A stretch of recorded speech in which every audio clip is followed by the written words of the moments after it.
Well, firstly, just to explain that Vitality came out of South Africa because we have a very complex healthcare system of too few doctors and a very complex disease burden and complicated regulation. And the simple idea of making people healthier was the idea behind Vitality and using incentives to achieve that.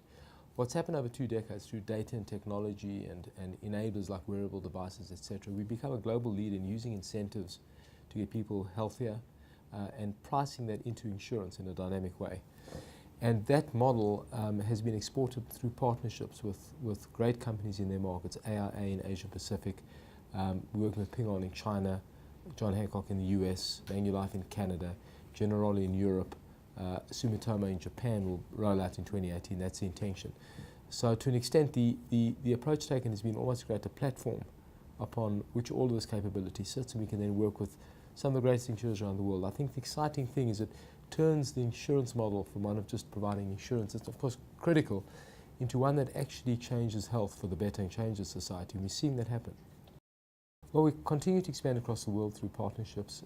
We are talking to a number of insurers in different markets about working with them. In addition, in our home market, we are learning about how the incentives can work in the lower income side and using that to try change healthy behavior. It's a crucial social need. So the model is changing throughout, but it's important to say that the model isn't a wellness model per se. It's really an integrated insurance model. So the revenue of insurance is what provides the power behind the model, and therefore it lets us expand into many areas. But I think we're expanding in a fairly disciplined way. I think companies will replicate the model. I think the nature of the model, its impact, and I think the quality of our partners, an AIA, or a John Hancock, whatever it might be, these are great companies, and therefore they're leaders in their own field. It's remarkable that we won awards, I think, virtually in every country for innovation. So the shared value insurance is incredible. The receptivity is incredible, and therefore others will definitely follow. I, as a kind of a corporate citizen, believe that's a good thing. I think that it elevates insurance into something that does additional stuff for society. We monetize good health, and we can therefore use that by sharing it for the better. So I'm not concerned. I think that's probably a good thing. Having said that, competitively, you've got to understand, I think we have 2 decades of data. We have a considerable platform of partners and capabilities, and working with companies like Apple and others has given us considerable insights. And therefore I think we are very competitive, and I think we have great lead, but I think there will be competitors, and that's the nature of business. If you look, a couple of years ago, we started out with AIA, between us and them in a partnership of saying, could we do this in a different market in Asia Pacific? Just over a few years, how that has replicated and changed. And we've used a repeatable model that we've just scaled into different markets. It's made a profound difference. I think it's taken the Discovery model into something that was quite a local phenomenon and created a category, shared value insurance. In 16 countries, growing at 150,000 members a month, the ability to really scale and make an impact is real. And then the kind of the self-fulfilling process of the data collection and getting that out and continuously enhancing the product suite is incredibly powerful. So we've come a long way in a few years, but it kind of feels we're at the start of an important journey, where we've almost wrapped the Vitality model into an insurtech capability with Hannover Re as a partner, and offering it to smaller carriers in different parts of the world. And we've had tremendous feedback with a number of intents now to be busy fulfilling in different countries.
ability to understand its correlations to different factors like vitality status. So we can actually look at all the risk factors of health, BPI in range, cholesterol in range, BMI.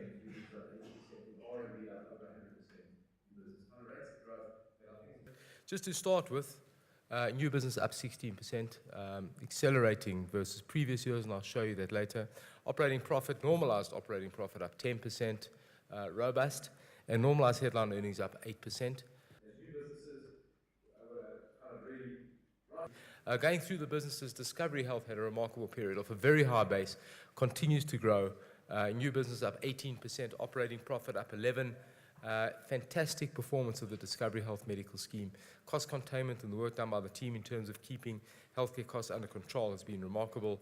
I think a generally excellent performance. The effective CPI was 10, earnings on CPI was 7. I'm pretty confident. Discovery Life also for high base, fantastic growth. New business up 17%, profit up 10%. Profit was slightly dulled by a slight blip in claims. I'll touch on them later. But all other aspects of the business have been remarkable.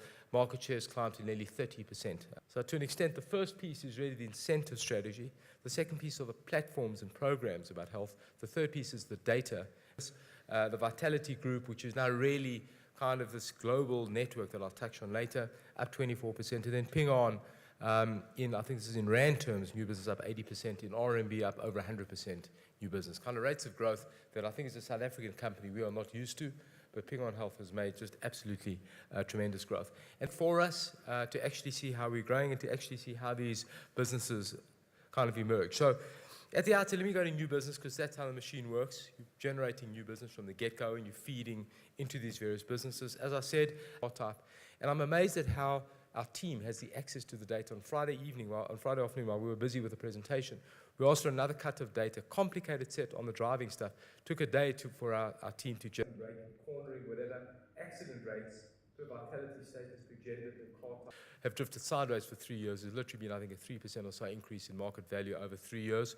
That's critical for investors. It talks to people's propensity to save in these kind of products. Insurance entities that are high demand and really strong. The rest is working remarkably well. Ability. I'd say in each of these areas is great strategic advantage that we're going to push out over time.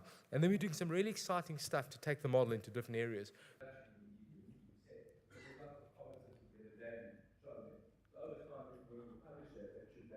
Well, if you look across the board, we're getting tremendous